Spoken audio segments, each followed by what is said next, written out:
So I mentioned the professional persistence versus pushy persistence, right? Because there's a really big difference between the two of them.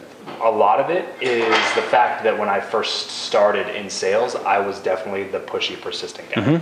So a lot of it was just trial and error, figuring out like what works, what doesn't work. And I feel like a lot of it is making sure that you don't have only an ask when you go in. So a lot of people get that wrong. They'll just be like, "Hey, Travis, I have a show. Why don't you come on?" Right. It's like, okay, what else? Like what? Like, have you been following my stuff for a while? Do you know what I'm going to talk about? Have you ever listened to an episode? Right. Like, I have no context about like who you are, what you do, like anything about that. So I was just talking to Amy Porterfield about this because she has people reach out to her a lot. Right.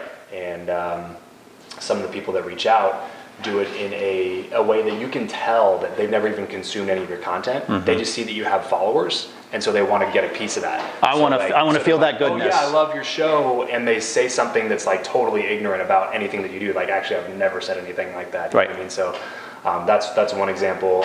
Another example would be to let them know, or give them a heads up, or ask their permission to reach out again, or just a quick like let them know. You know, like just like a. Okay, no worries. You know, because most people won't just be like, no, because I don't want to be on your show. They'll be like, oh, it's just, you know, a little bit time sensitive, or I got this, nice this, brush. blah, blah. You know, and so when they do that, it gives you permission to step in and be like, okay, great, I totally respect your time.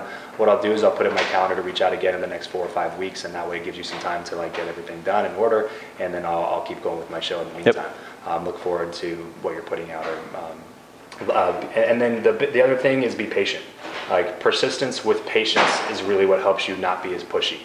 Be patient through the whole process, and then get permission sometimes too when or maybe not even permission, just like a quick heads up. You're still having conversations with people that you respect and admire, that you want to reach out to. Some of them will just convert sooner rather than later, and some of them will be later rather than sooner. But it's a long game. You just have to be patient with it. It's a long pole.